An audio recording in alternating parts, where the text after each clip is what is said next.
Hello, hello, hello. Hi, hi, hi. Hope you're well. Hope you're swell. Hope you're wavy. Hope you're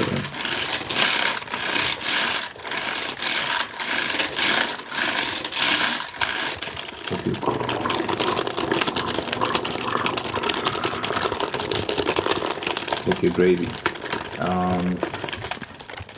So a topic y'all know that I'm passionate about is the birth decline around the world. And I've been looking at, I want to say years. I don't know when I started looking into this topic, but I've been reading about this for a long time, guys, and I've just been accruing a bunch of knowledge on the topic, and I'm not an expert or anything, but I'm fairly familiar with this subject. There's still many things I need to learn, but I think I've learned enough to kind of formulate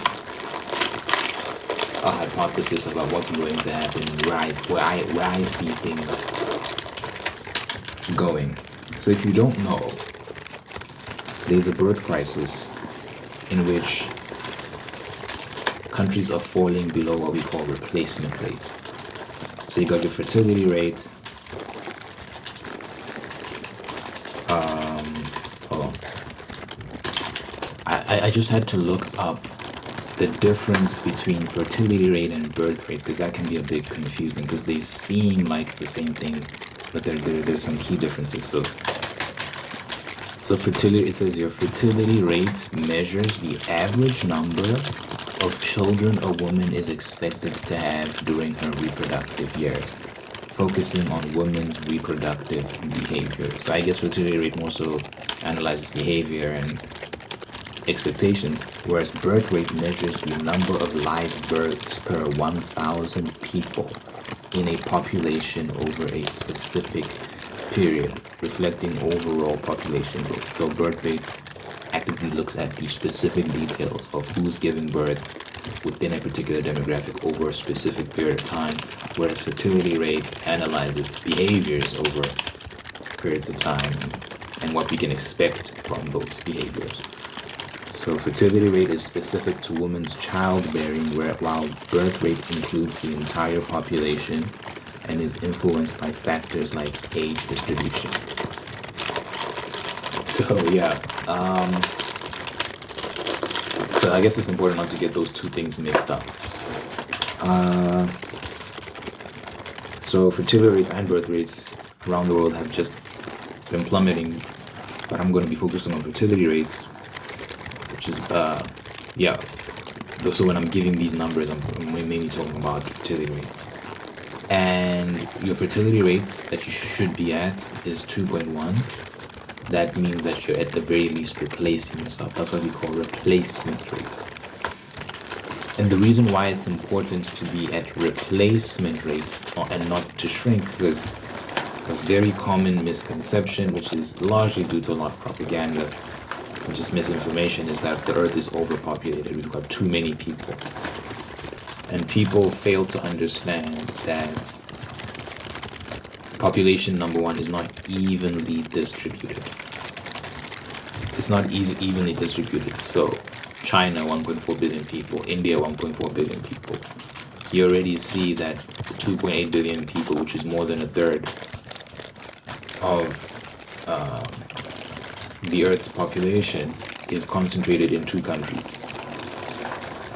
More than a third of the Earth's population is concentrated in two countries alone. And then there are other countries that are very large, like Russia, and a few other countries in that Eurasia region. And then the African continent, and then what happens to South America, North America, Europe,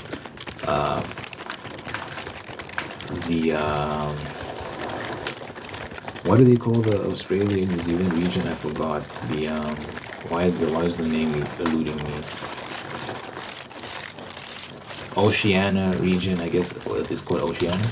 Regardless, population is not distributed evenly, but even in the case of a China or an India, you have to understand these places, the society adapts to those large numbers. Economies are built around those large numbers. So the economy is built to support 1.4 billion people. When you start shrinking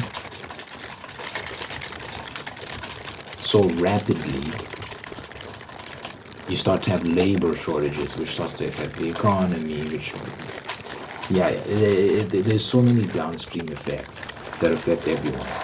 But this idea that the earth is overpopulated, it's not that simple.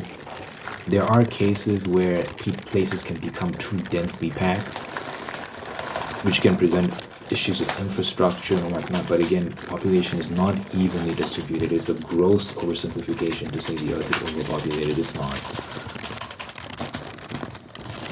We need to get better at managing space so that even in the case of China or India that have 1.4 billion people, you can spread those people out more evenly. There are many parts of India that are not being inhabited, many parts of China that are not being inhabited, that could be, but because of inefficiencies in government and lack of forward thinking, a lot of space, a lot of resources go underutilized, which leads to less than ideal conditions for those people. Regardless, what I want to focus on is the fertility crisis and how it poses an existential threat to many countries around the world. So if you use Japan as an example, Japan is a prime example we like to use. Japan is facing a lot of issues right now. I wanted to use it to show you why this is something people should be concerned about. Because people will say the earth is overpopulated, it doesn't matter if the numbers are shrinking. I want to use Japan as a way to show you why it does matter and what's going to happen to a lot of countries. A lot of countries will follow Japan's trajectory if they continue to shrink like it is shrinking. So in Japan, you're seeing like a huge labor shortage, which is affecting a lot of industries, which then affects the productivity of the economy, which leads to a lowering in production, which leads to an increase in price. Because if you have low amounts of labor, it means that you're not having the same output of goods and services, which increases the demand for those goods and services, which then increases the price for those goods and services. So one thing people need to think about when you're thinking about a highly productive society that all of a sudden is losing people is that those people were working, and now when they're not there, you're not able to sustain the same level of supply you had in your markets. Prices go up, because when supply goes down, demand goes up, prices go up. So that's one thing people should consider, is that things just get very expensive because the economy slows down. Another thing people need to think about is how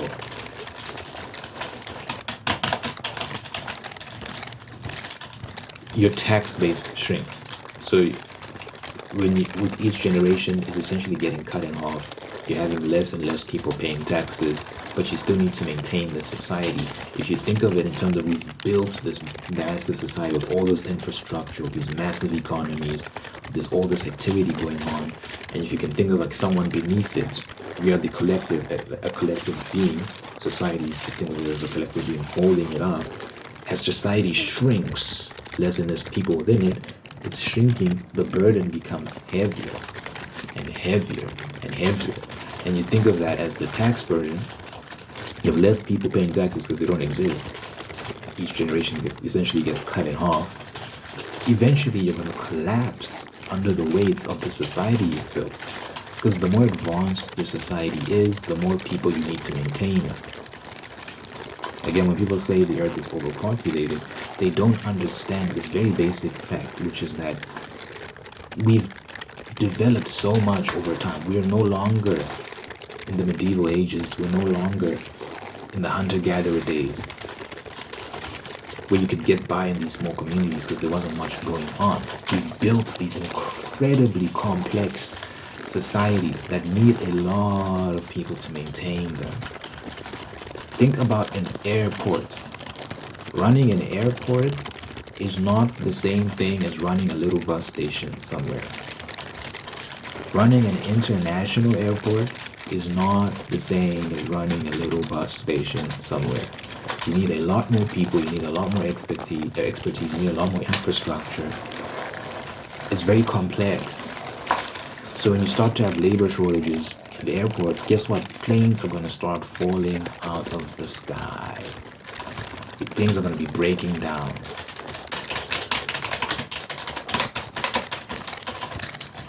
Like, there's going to be all sorts of issues because you don't have enough people working, not enough hands on deck to keep things moving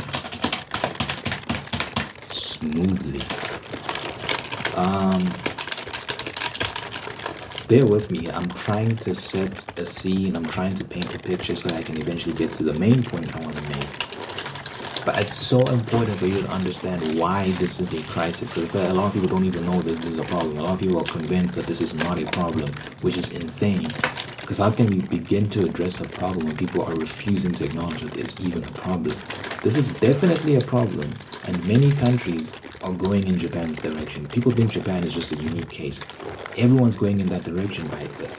If you just look at the indications, Japan has a specific context that exists in, but things like labor shortages, shrinking tax base, loneliness epidemics, that's not unique to Japan. That will be a consequence of less and less people being around in society. So many societies will follow in Japan's wake if they continue down that direction, and there's every indication that they will.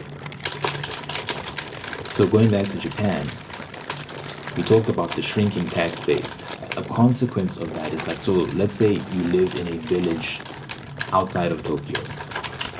But what we see with these villages is that the young people, when they get old enough, they move out to go to university in Tokyo, they get jobs in the city, all these sort of things. So they move out of these rural areas.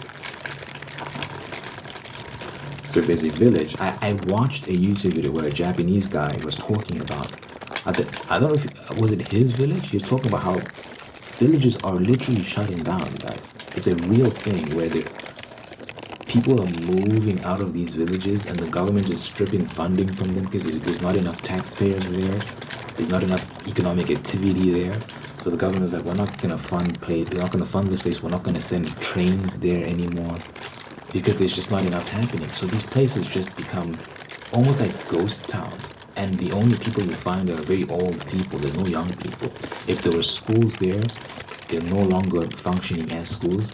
They're either abandoned or they get turned into old people care centers, which is very bleak. If you think about a school and what it represents, youth, children, the future, and it's getting turned into centers to care for the elderly, and we love the elderly, but they're on the way out. It's a very bleak transformation. And these villages are being hollowed out. So if you're a tourist and there was some quaint village that you visited on your last trip to Japan and you really liked it and you want to go back, there's a strong chance, depending on the village and its population when you were lost there, there's a strong chance that you go back and find that it's not the place you remember it being, or just straight up doesn't exist anymore. It's just a ghost town now. Which is sad. But that's happening to many parts of Japan.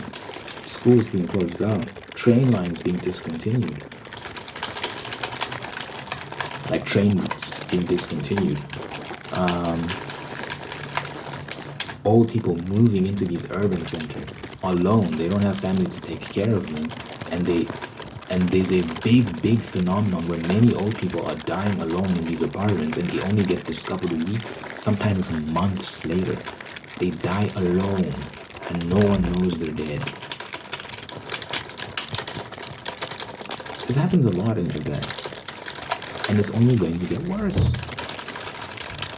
And places like Tokyo and whatnot, they become more expensive as people from the outskirts move into them. All these major cities, as more and more of these rural areas, these villages become depopulated because there's not enough children there, there's not enough life there. The people are going to concentrate into these city centers, into these cities, and because there's going to be so many people living in these places, the cost of living is going to go up in order to sustain the growth, and it's going to be very chaotic.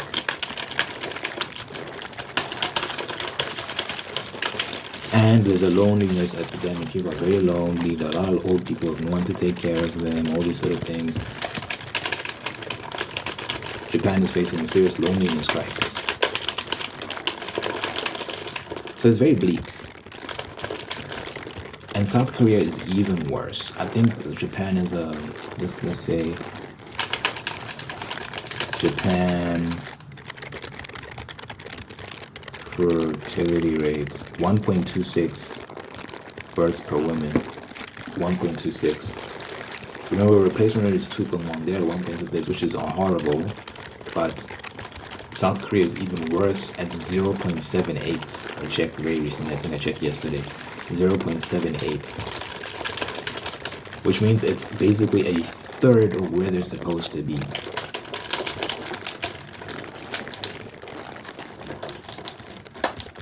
Guys, in several generations, they'll be maybe like 4% of their current size right now.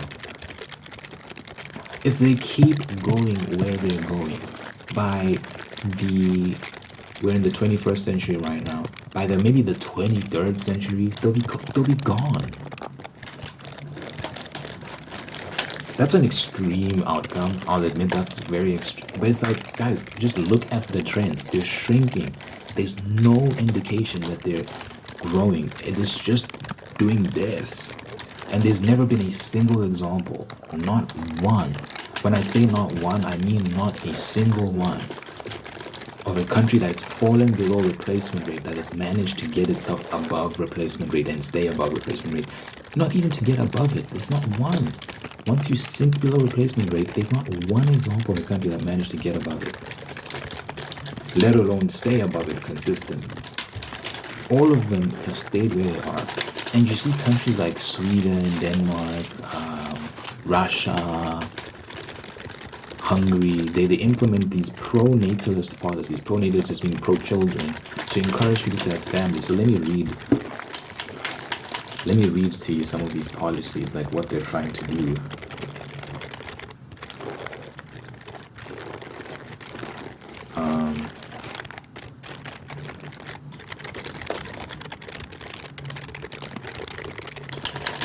Hold on, I'm trying to find it. Okay, I found it. So I'll read to you some of these countries' policies that they're implementing or have implemented to try and encourage more births.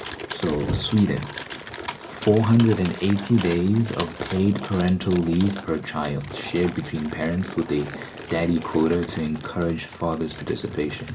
Subsidized child care, monthly child allowances, $120 per child, which is actually pretty sick. $120 per child per month. Wild. Italy, family allowance, monthly payments, so 50 to 175 euros per child, based on income, for families with children up to the age of 21, I assume. Extended parental leave up to 9 months, partially paid, and subsidies for childcare services. So this is Italy we're talking about. Tax deductions for families with multiple children, and housing support for young families. Russia, maternity capital, $7,600 for families with 2 or more children, extended to firstborns in 2020, usable for housing or education. Monthly benefits for low-income families, so $100 per child, ages 3 to 7, and free school meals for early grades.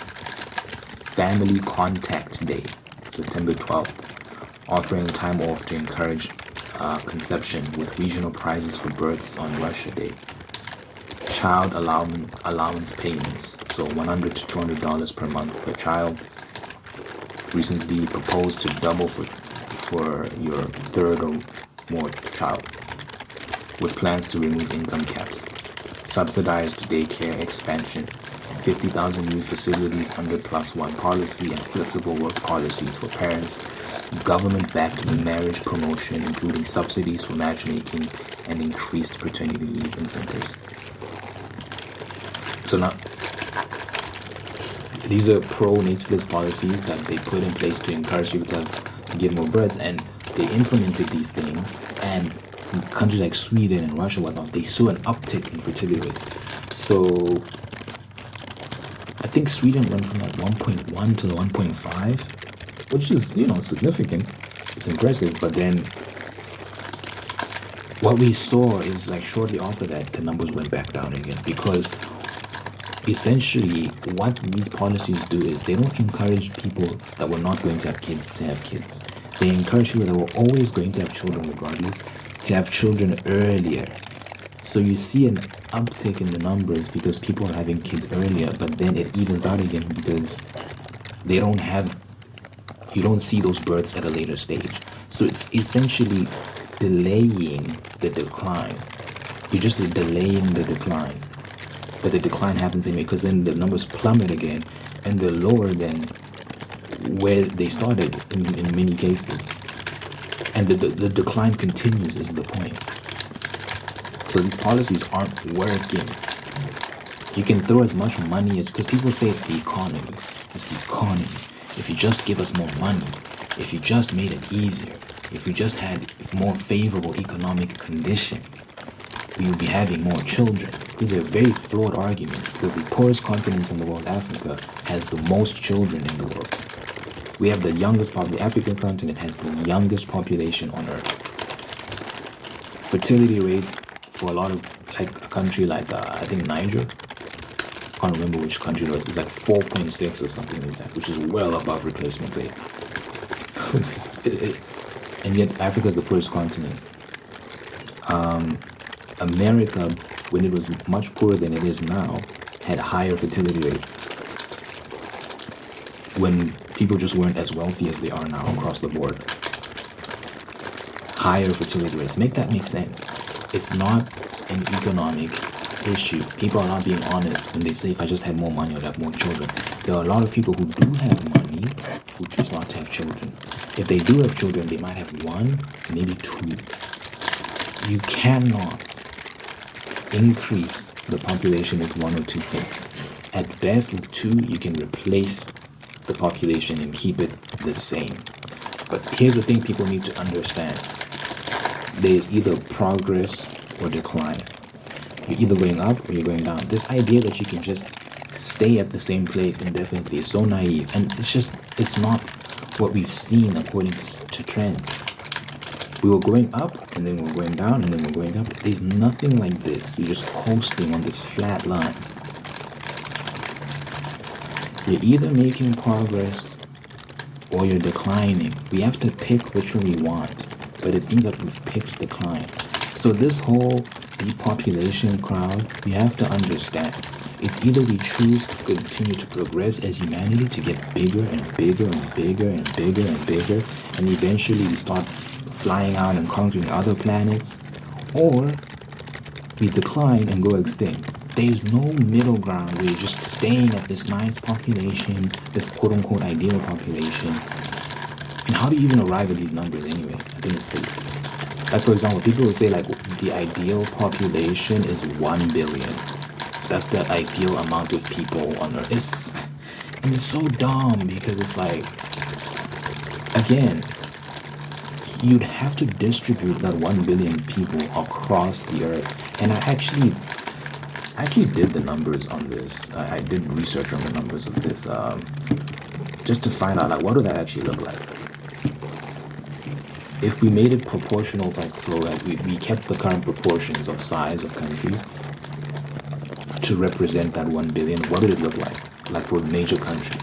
So China, which is 1.4 billion, would be reduced to 174 million, India 177 million, United States 42 million, Indonesia 34 million, Pakistan 29 million, Nigeria 28 million, Brazil 26 million, Russia 18 million, Japan 15 million, Germany 10 million. And obviously, if the Earth's population reduced to 1 billion, it wouldn't be at this nice, even, well, it's not an even distribution, but it wouldn't mirror our current proportions right now. Who knows what it would look like? A country like the United States would not be as successful as it is right now. It would not be as powerful as it is right now with a population of 42 million. They cannot sustain its economy. It would crash. The economy would crash with 42 million people. America has hundreds of millions, I believe 300 and something. It's probably closer to 400 million. It's probably closer, you might Google and they might say 300 million, but in reality, the number of the total count is probably closer to 400 and something million. Regardless, a country like Russia with 18 million people, these countries would collapse, bro. You cannot sustain a lot of these countries if the total global population was 1 billion.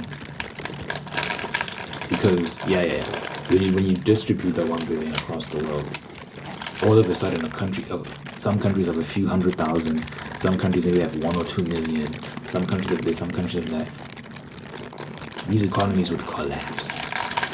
So no, 1 billion as a total population for Earth only worked maybe in hunter-gatherer days, or like in very simple times when there wasn't a lot going on. That's the only way that number would work. Not now. What a preposterous proposition. It's unfortunate that some people think it would work. Anyway,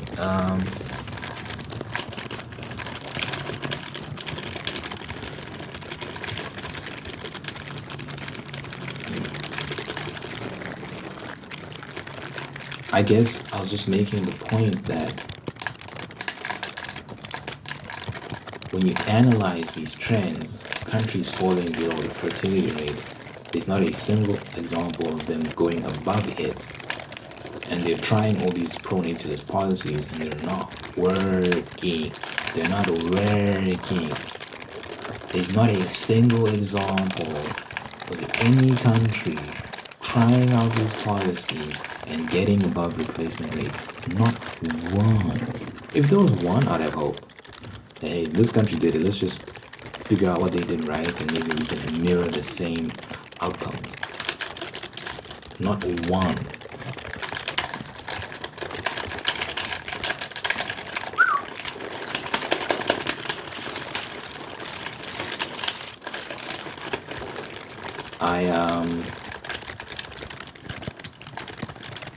I think the reality is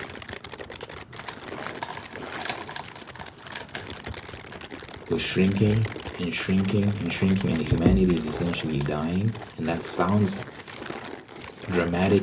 It sounds like an exaggeration. Guys, we're dying. We're shrinking. And there's no sign of that shrinkage slowing down. Automation can help. Robots can help the economy, but that doesn't necessarily stop the shrinkage. But it can help stabilize economies for a time. Automation, like there'll be labor shortages, so robots can step in to fill those labor shortages. But as there are less and less people in society, we're gonna have less people maintaining the robots, maintaining these AI centers and all these sort of things. So the problem will, at the very most, all you can do is just delay the decline. But unless we have more children, which is the only answer to this problem, it's the only solution, more children, we're going to collapse. These civilizations we've built, I don't think it's necessarily ends with human beings going extinct. I think what will happen is that the world as we know it will cease to exist. We will regress. Because you have to maintain these things, guys. When you think about a country like America, and you think about Japan, you think about a lot of these high-tech, very advanced civilizations, they have to be maintained. And if you don't have enough people to maintain them, you go backwards. There's suddenly a big collapse, and you have to rebuild. And maybe the tech will stay behind and we can just work with the existing tech and rebuilding might be faster. But there will be a collapse if things just continue the way they're continuing. And I suspect that there has been a collapse in history. I mean, obviously, Greek Empire, ancient Egypt, so on and so forth, they've all collapsed and have been relegated to history books when we read about them. I think a lot of countries, Japan and South Korea, of course, It's not nice to say, but guys, I think in the next century, people are going to be reading about Japan. Like, it can't be this Japan. I think it will still exist. I think it'll look very, very different to what we understand it now. I don't think it would be as beautiful. I don't think it would be as nice. I think the culture is going to get eroded. I think when you look at how newer generations are rejecting old traditions, they're embracing modernism, they're not having children, they're not adopting the values that built the country that we know and love as Japan. It's becoming very kind of generic in its outlook. I think it's just going to mirror a lot of modern countries, and Tokyo's going to just be another modern city. And this is a slow thing, but it's going to happen, especially, and it's going to become more and more extreme as each generation gets cut in half, and these values are not passed down. And eventually, if you want to know what Japan is like, you're going to have to read about it. I think that's exactly what's going to happen. And it's sad, but like, they're not having kids, and they're not passing down their values and traditions.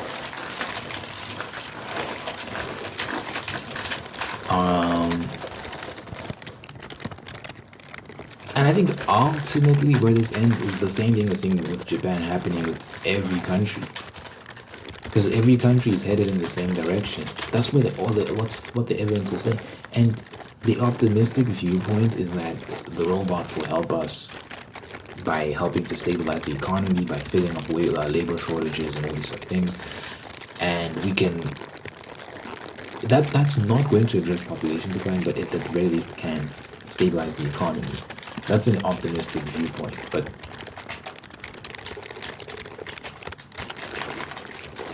as we've seen, these pro-natalist, you can say that just keep throwing money at the problem, it'll figure itself out. As we've seen, many countries have tried throwing money at the problem, and it hasn't helped at all. At all. They're still shrinking. So throwing money at the problem is not going to work. Robots are not going to work because it's like they're not going to make us have more babies. They can just help with the economy. So decline persists. And I think really this ends with collapse. Just complete total collapse across the board. That's what the evidence is pointing to. And I think there's just one solution to this problem, but it's so unpopular, it's so controversial, that the likelihood of this being adopted, I don't know if it's that strong. I think we're too far gone. But the solution is a return to traditional gender norms.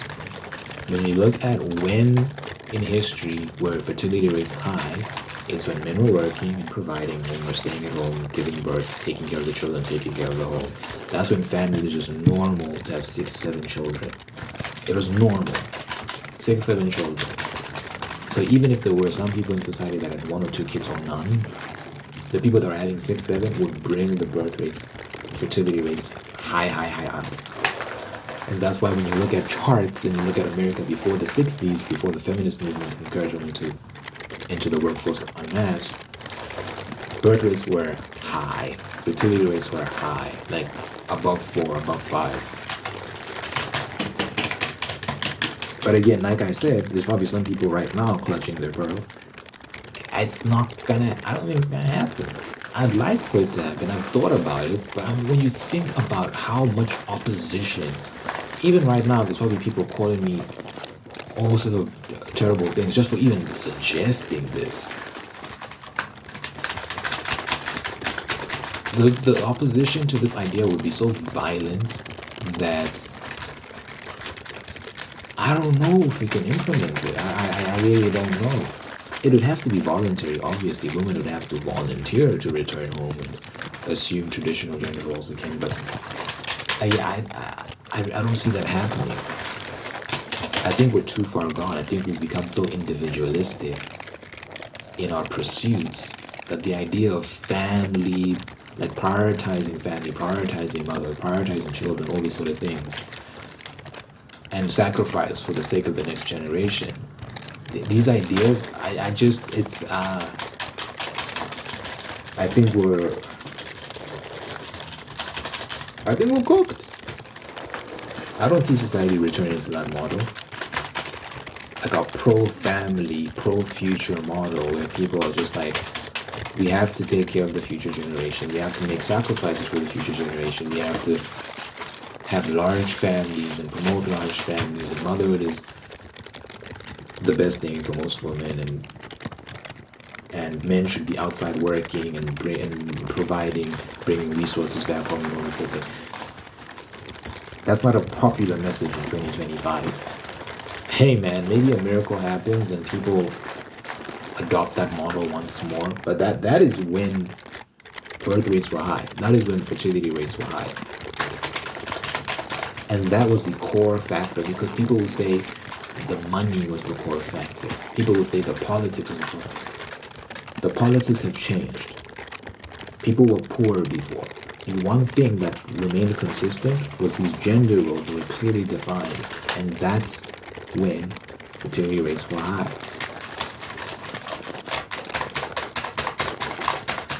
During World War II in America, birth rates went all the way down. For obvious reasons, they're in the middle of a world war. It lasted for many years. It was very devastating. A lot of people died. But you saw after the war, you saw this post-war economic boom. You saw these suburbs emerge. You saw women staying at home, men working, and you saw the baby. They called it the baby boom, and you saw the numbers go up. And then the feminist movement came, and it said women need to go work because we're more than moms, and da da da da da da. We don't want to sit at home and raise children, all these sort of things. And then let me show you the chart. It's actually wild to look at. It should be so obvious to people what's going on here. When you just look at a graph like this, a chart like this, so 1960s around here, look at this. Let me try and focus. Yeah. Look at this sharp decline. It's been downhill ever since. It's so obvious what the cause is.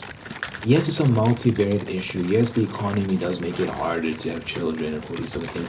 But people were having children in harsh economic conditions. There were high fertility rates in harsh economic conditions. You can't blame the economy. Again, Africa, the poorest continent in the world, has the most children. You can't blame the economy. It's clear that the feminist movement, when it kicked off, we saw birth rates decline. You can't blame anything else. Well, you can, but it's clear where the majority of the blame lies. And until we fix that thing, and I don't know if we have the willingness to do it. I don't think we will. Therefore, I just think we're just cooked, bro. And I understand how it sounds. Like some girls might be like, this guy is a misogynist, is a da-da-da. And I think that this is why I'm saying like I just feel like this is impossible.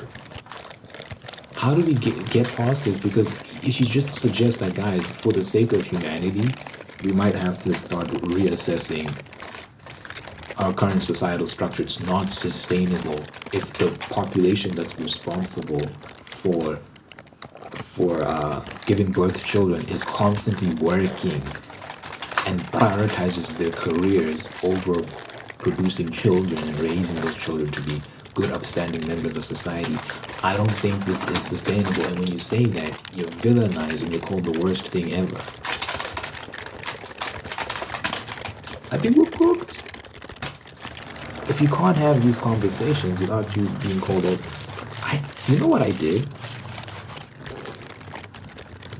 So I fed Gronk this hypothetical situation. I made it purely hypothetical.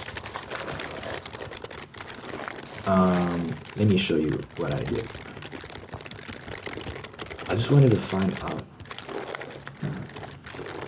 So, okay, just listen to this. I said, imagine a hypothetical scenario in which a labor market consisting of. Let me put you here. I said, imagine a hypothetical scenario in which a labor market consisting of 1 billion workers is injected with an additional 800 million over the course of 3 decades. By the way, I actually tried this. This works if you say 100 million and 80 million. The ratio is almost irrelevant here. The consequences would still be the same, because I did try it with different figures and I got the same answer. But let's continue. So I said, let me start from the beginning. Imagine a hypothetical scenario in which a labor market consisting of 1 billion workers is injected with an additional 800 million over the course of 3 decades. These aren't necessarily foreign workers. This distinction is important, because if it's foreign workers, it means it's immigration, and that changes the equation. This is like domestic work. So these are people that weren't working before but decided for various reasons to start working. Assume not many changes are made to support this relatively sudden growth. What would happen to the society housing that market? Write a short paragraph listing the outcomes. Now, really, this analogy is meant to simulate the world and not just one country, which is I went for 1 billion, which is still short of the global population. But if you think of the global economy and what was happening across many countries, and they were seeing many trends, just listen to what the answer is to this hypothetical question. You see that it mirrors exactly what happened to the global economy, to many economies around the world in many countries. So this is Grott's answer. In this hypothetical scenario, injecting 800 million new workers into a labor market of 1 billion over 3 decades without significant adjustments would likely trigger profound societal shifts. Wages would probably plummet due to the massive oversupply of labor, especially in low-skill sectors, driving income inequality as employers gain bargaining power. So let's pause there. So one consequence of a sudden influx of all these workers would be that there's a sudden increase in the supply of labor. If you understand supply and demand, the less supply there is of something, the more demand there is. The more demand there is, the higher the price of that thing. So because if there's a low supply of labor, laborers get paid more because you're in high demand. However, if there's a sudden influx of laborers, meaning there's more laborers, and it's a lot more, it's dramatically more, employers have options all of a sudden, so they're going to pay you less because they have more bargaining power. So it says your unemployment could spike as job creation struggles to keep pace, leaving many workers idle and potentially fueling social unrest or crime. Social unrest or crime. Men have a lot of testosterone, which makes us more aggressive. So, if men historically were known to be providers, protectors, all these sort of things, but all of a sudden, because of the sudden shift in the economic and social model, you no longer have purpose, you're unemployed, you're all these sort of things, and you have all this testosterone, and you have nothing to do with your time. What happens? Crime goes up. The vast majority of people that commit crimes are men. Let's be honest about that. That's the truth. We're more aggressive. Historically, all sorts of barriers have been put in place to control men's aggression, because if we don't have these checks and balances, men will go out of control. We will commit crimes. We're very aggressive. We have a lot of testosterone. That's why society is set up in a particular way to mitigate that. Unfortunately, because we've changed the foundations, we've changed the parameters, we've removed these boundaries that were wisely put in place by those who came before us, we've disrupted the social order. And as a result, there's social unrest, there's crime, there's chaos. Queens of prior eras would So if you look at Europe as an example, I actually did some research on this. Let me read this to you. So it's actually very fascinating. Hold on. So I want to read here. Queens often sought to curb male violence to maintain political stability. For example, during the Renaissance, as mentioned in the Goddess article, women's roles were constrained, but queens like Isabella I of Castile used their authority to unify Spain and reduce feudal violence. Isabella's support for legal reforms, like the establishment of the Santa Hermandad, conciliatory force, aimed to curb lawlessness, which often included male violence stemming from disputes over women or honor. Elizabeth I also managed male aggression by channeling it into state-controlled endeavors like naval expeditions against Spain.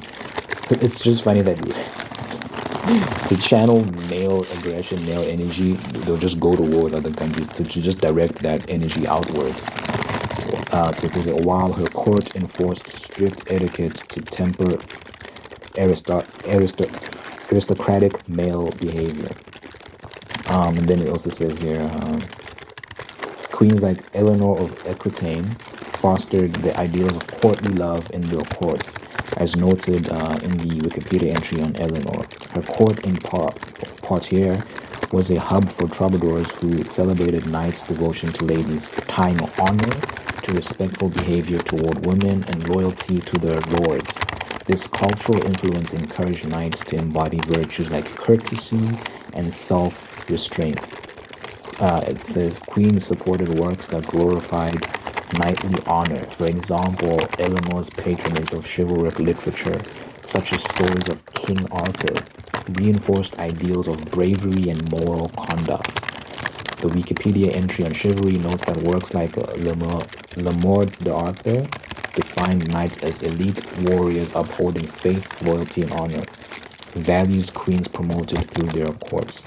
Anyway, the basic idea here is that male aggression, all this male energy was always channeled in specific ways to curb social unrest, to make sure that men always have something to do, to prevent trouble.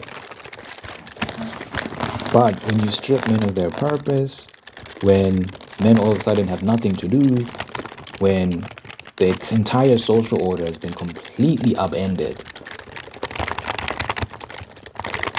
it just causes so much instability, so much imbalance. Let's continue. It says housing infrastructure and public services like healthcare and education would face extreme strain, leading to overcrowding, shortages, and decline in quality of life. We're seeing all of this. It's only getting worse. Economic growth might initially surge from the increased workforce, but diminishing returns could set in if capital and technology don't scale accordingly.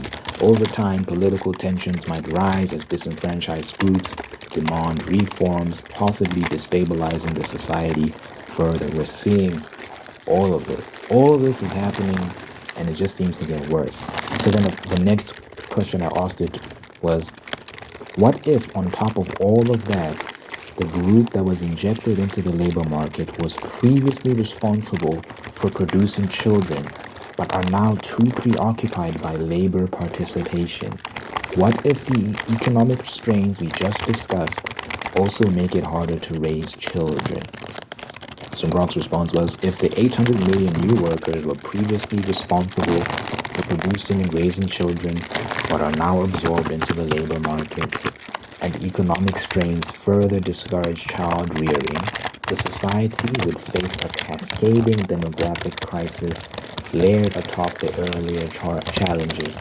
Birth rates would likely plummet as these workers prioritize jobs over family, and the financial pressures, lower wages, strained housing, and overstretched services make raising children increasingly unaffordable. Within a few decades, the population could age rapidly. Japan, South Korea, Italy, shrinking the future workforce and piling pressure on a dwindling number of young people to support an expanding elderly population. I just described this. I talked about tax burdens. I talked about that. Pensions will be a thing that young people will be forced to pay into to support all these old people. There'll be more old people than young people, and young people will be the ones supporting all the old people. Economic growth might stall as consumer demand weakens and labor shortages emerge in the long term. I said all of this. Despite the initial oversupply, social cohesion could fray further as generational imbalances fuel resentment, potentially leading to policies incentivizing. This was like a hypothetical situation that I gave it. And it just came to the same conclusion that we are in right now. So, potentially leading to policies incentivizing reproduction or immigration, though both would face resistance amid already stretched resources. So then I said this. Now, this is the controversial part. What if there was a broad societal push to return those 800 million back home so they can focus on producing children again? A combination of efforts in education, media, and political campaigns would encourage this group to make the return.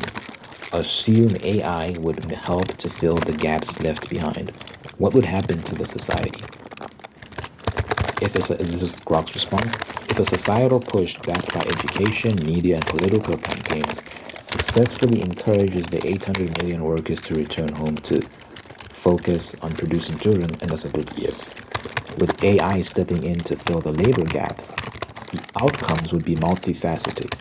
Initially, the labor shortages would be mitigated by AI automation, potentially stabilizing wages and boosting productivity in sectors like manufacturing and services.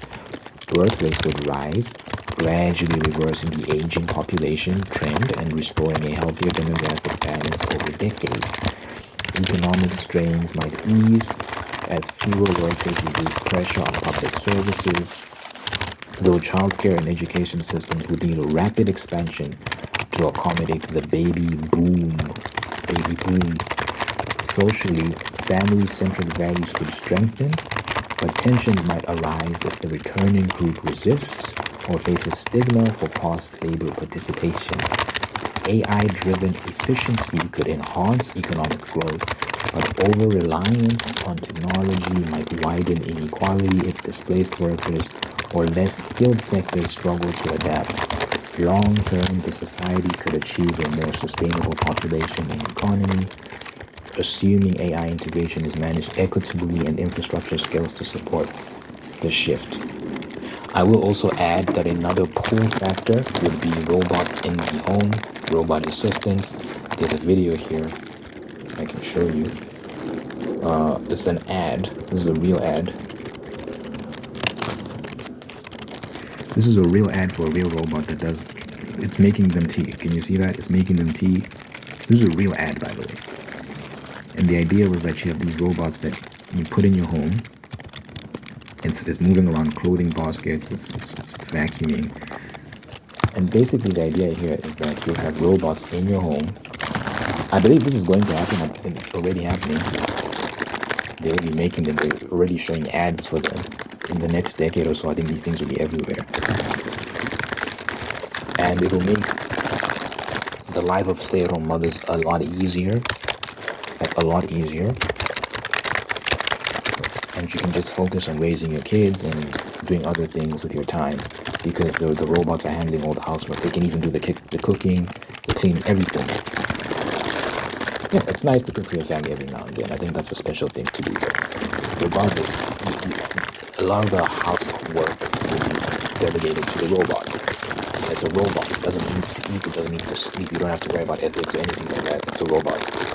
You can work it until it collapses if you want, and just get a new one. And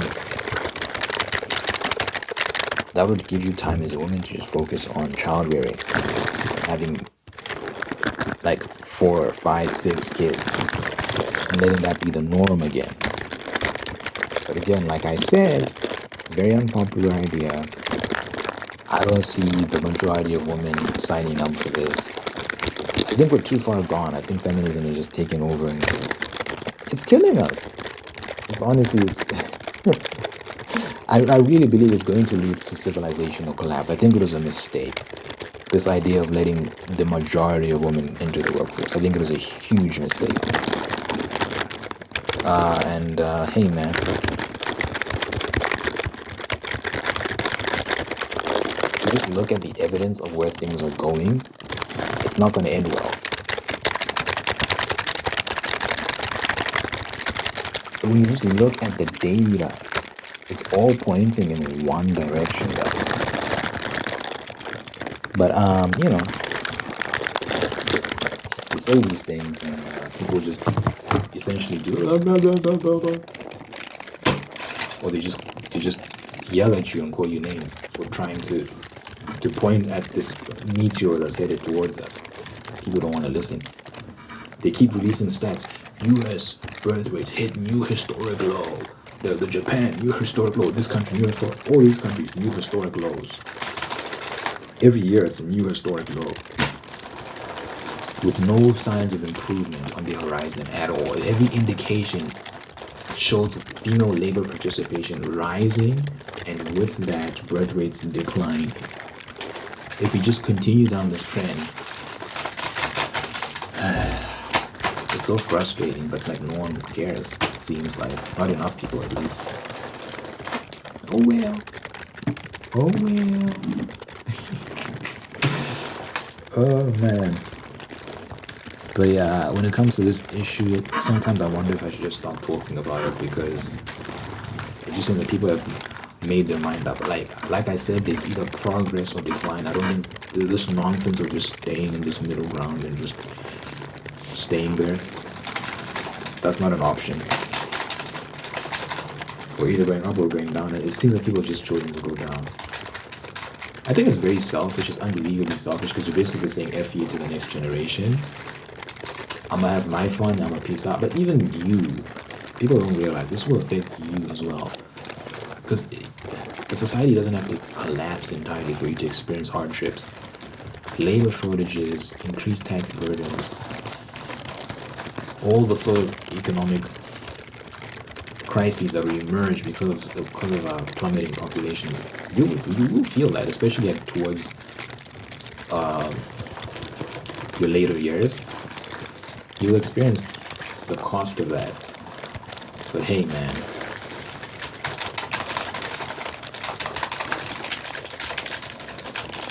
I'm gonna do my part.